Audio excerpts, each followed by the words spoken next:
안녕하세요. 유영식TV의 유영식입니다. 오늘은 더불어민주당 50년 강연집권 프로젝트 제56탄 대한민국형 금융신장을 장착하자라는 주제를 가지고 방송을 하도록 하겠습니다. 먼저 자료화면 보시겠습니다. 뉴욕 증시가 급락했습니다. 올해 가장 크게 떨어졌고 그 이유가 대단히 심상치 않습니다. 이유는 미국의 장기 국채와 단기 국채의 금리가 역전됐다는 것입니다. 이 금리의 역전은 바꿔 표현하면 경기 침체의 신호탄이라는 겁니다. 뉴욕 김철일 특파원의 보도입니다. 뉴욕 증시에 공포감이 엄습했습니다. 다우지수는 하루 새 800포인트 넘게 급락해 올해 들어 가장 큰 낙폭을 기록했습니다. 뉴욕 증시의 3대 지수 모두 3% 안팎으로 급락했습니다. 뉴욕 채권시장에서 2년 만기 미 국채의 금리가 10년 만기 국채 금리보다 더 높아지는 역전 현상이 10여 년 만에 다시 발생했는데 이게 경기 침체 공포를 몰고 온 결과입니다. 통상 자금을 오래 빌려 쓰는 장기 채권의 금리는 단기 채권의 금리보다 높게 형성됩니다. 이 장단기 금리가 역전되면 은행들이 대출을 조이고 기업들이 자금난을 겪을 가능성이 높아 경기 침체의 신호탄으로 여겨집니다. 장단기 금리 역전이라는 침체 예고가 아니라도 독일과 중국의 경제 지표가 악화되는 등 글로벌 경기가 둔화되는 모습은 곳곳에서 확인됩니다. 미중 무역 전쟁과 홍콩 사태 같은 변수도 침체 공포를 자극하고 있습니다.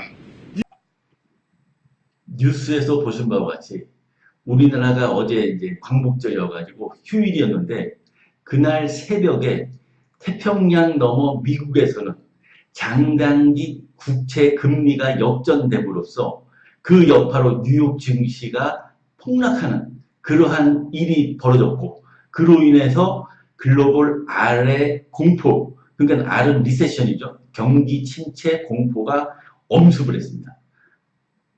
그래서 저는 이 뉴스를 보고서 이제는 경기 침체가 장기화 될 수도 있겠다는 그러한 우려를 하게 됐습니다. 왜냐하면은 2008년이죠. 리먼 브러더스가 2008년 9월에 이제 파산했을 때 그때는 이제 미국 그 연준의 베냉키 그 연준 의장이 그 순식간에 금리를 인하하고 제로까지 그리고 이제 양적 완화까지 함으로써 그 글로벌 금융 신장에 그 혈액을 금융 그 달러를 공급한 거죠. 거기에 이제 중국도 경기를 일으키기 위해서 그 내수 시장을 일으키기 위해서 그 막대한 재정을 투입해서 건설 경기에 그 투입함으로써 그 국제 그 공조가 이루어졌는데 요번에는 상황이 다르다는 것입니다.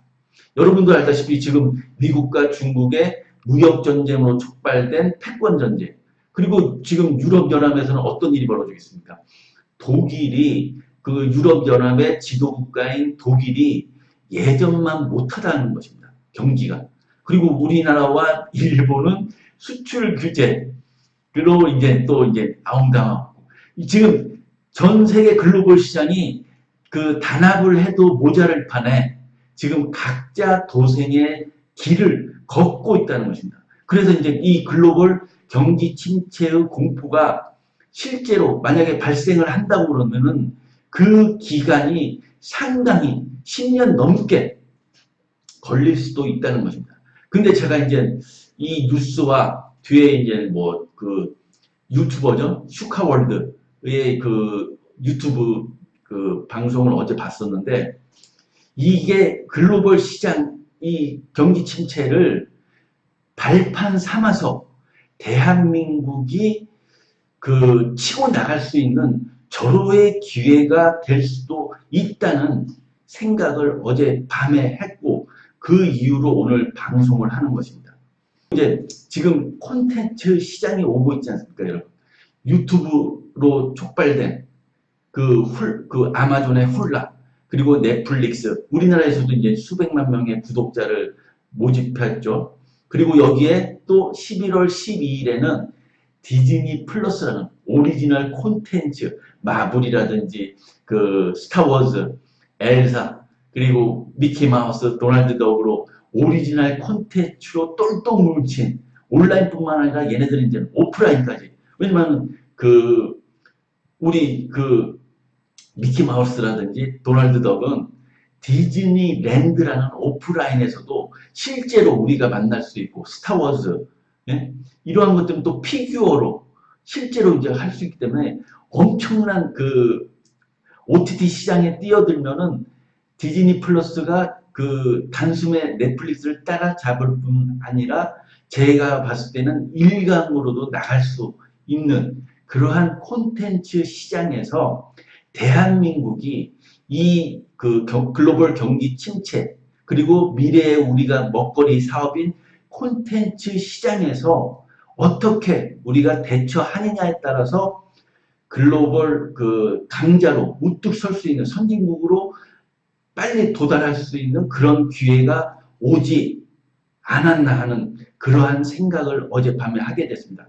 그러면 오늘 방송 주제인 더불어민주당 50년 단연 집권 프로젝트 제56탄, 그렇죠. 대한민국형 금융신장을 장착하자는 그 내용은 무엇이냐? 그렇습니다, 여러분.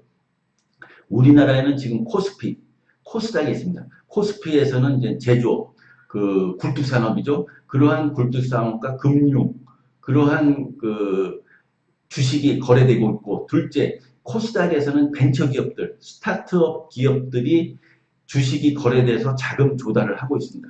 그러면 대한민국형 금융신장은 무엇이냐? 제3의 주식시장을 창설하자는 것입니다. 대한민국형 금융신장, 제3의 주식시장에서는 거래되는 것은 무엇이냐? 1인 기업, 콘텐츠인 것입니다. 1인 기업. 여러분 지금 유튜브 보람TV라든지 뒤에 보시는 캐리 소프트, 14개의 채널을 갖고 있는 캐리 소프트, 그리고 이제 그 밖에도 MCN이라고 아시죠, 여러분? 멀티 채널 네트워크, 이런 아이디어, 콘텐츠 기업들이 있다는 것입니다. 근데 MCN 같은 경우, 다이아 TV라든지 삼바 TV, 이런 것들은 코스닥에 상장을 할 수 있는데 미숙한 1인 기업과 콘텐츠 자체죠. 이런 것들은 자금을 조달할 수 있는 그러한 방법이 없다는 것입니다.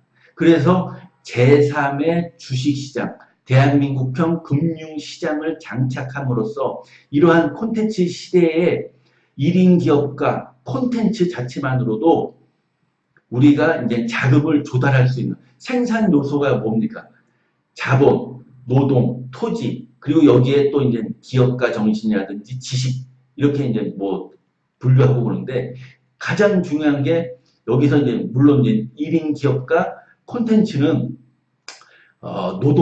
자체적으로 노동이 있죠. 그리고 여기에 이제 기업가 정신과 지식이 있는데 자본이 딸린다는 것입니다. 그러니까 제3의 주식시장에서 자본을 자금 조달을 용이하게 할 수 있게 함으로써 이 미래 성장 산업으로 키움으로써 이것이 다시 콘텐츠 시대에 대한민국이 선진국으로 갈 수 있는 미래 먹거리로 키우자는 것이 주요 개요인 것입니다. 자, 그러면은 이 제3의 주식시장은 어떻게 구성되어 있느냐? 제3의 주식시장, 일부 시장을 설명드리면은 앞서 말씀드린 것과 같이 1인 기업들, 수많은 1인 기업들이 있지 않습니까? 유튜버라든지 1인 크리에이터, 1인 기획사. 그러니까 예를 들어서 이제 설명드리면은 얼마 전에 1인 기획사를 창업한 강단위의 기획사가 여기에 상장을 함으로써, 상장 요건을 갖춰서 제3의 주식시장 주식평가위원회로부터 상장 요건을 심사받고, 그리고 상장 그 승인을 받음으로써 이 강다니엘 기획사가 상장을 함으로써 여기에 이제 그 주식 거래가 됨으로써 강다니엘 기획사는 자금 조달을 하게 되는 것입니다. 그러면 강다니엘 기획사는 자금 조달을 함으로써 어떤 그 자금으로 어떻게 해서 활용을 하냐. 그렇죠. 그 강다니엘의 1인 기획사가 조기에 그 뮤지션 시장에 안착할 수 있는 다른 빅히트, YG, JYP, SM 엔터테인먼트 기획사처럼 조기에 그런 회사로 안착하고 또 성장을 하는 것입니다. 그 자금이 활용되는 것은 뭐 세무 직원을 뽑는다든지 작곡가, 작사가를 그 좋은 콘텐츠, 음악을 만들어야 되니까 그 작곡가나 작사가에게 그 자금, 조달된 자금을 이제 작곡료와 작사료로 지급함으로써 좋은 음악이 나오고 그것이 또 이제 좋은 마케팅과 세일즈로 그 직원을 통해서 음원 시장이 있지 않습니까? 음원 시장에 또 그 영업이 되고 또 그것이 이제 회계와 세무로서 그 영업이익이 계산이 되는 이러한 프로세스가 가능하게 된다는 것입니다. 그러면 제3의 주식시장, 2부 시장이죠. 거기에는 콘텐츠 자체가 이제 상장이 될 수 있다는 겁니다. 그러면 제가 이제 좋아하는 그 체육가 정영진의 매불쇼의 콘텐츠가 거기에 상장이 될 수 있다는 것입니다. 그러니까 팟빵은 지금 그 제가 이제 재무제표라든지 그런 걸 안 봐서 그 코스닥에 상장을 할 수 있는지 없는지는 모르지만 제3의 주식시장이 창설이 되게 되면은 매불쇼 자체만으로도 제3의 주식시장 2부 시장에 상장을 할 수 있다는 것입니다. 그러면 이제 이 콘텐츠도 당연히 일부 시장처럼 기업 공개를 하게 되는 거죠. 제3의 주식시장에. 그러니까 2부 시장에.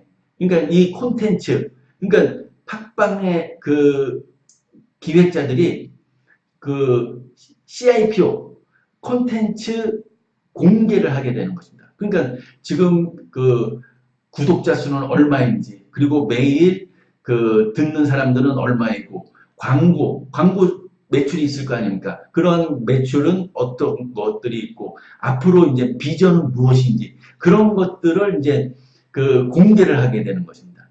IPO, 콘텐츠 IPO를 하게 되는 것입니다. 거기에다가 요즘 그 최욱 씨가 그 지금 글로벌 주식시장은 죽을 쓰고 있는데 요즘 최욱 씨가 그 상종가를 때리고 있다는 것입니다.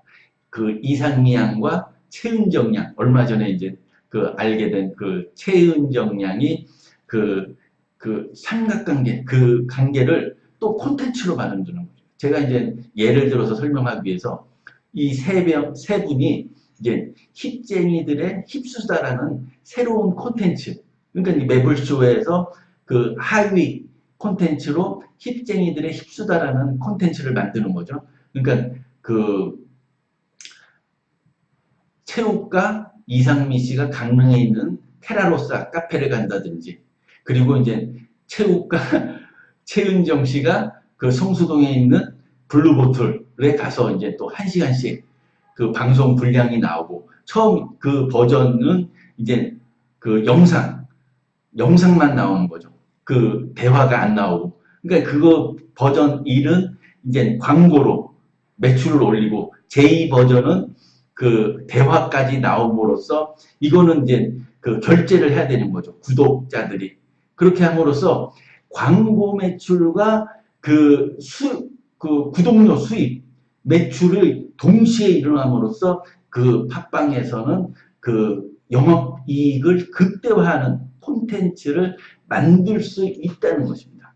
이렇게 함으로써 제3의 주식시장을 통해서 이 제1기업과 제1인 기업과 콘텐츠가 상장이 되고, 그러한 기업들이 다시 또 MCN으로 커지고, MCN으로 또 커짐으로써 그 자본, 그 자금 조달이 용이해지고 코스닥과 또 코스피로 그 다시 상장을 하게 되고 그럼으로써 대한민국의 콘텐츠 시대에 맞는 그러한 그 기업이 육성이 됨으로써 새로운 미래 먹거리가 창설이 되는 것입니다. 오늘 방송 이것으로 마치겠습니다. 감사합니다.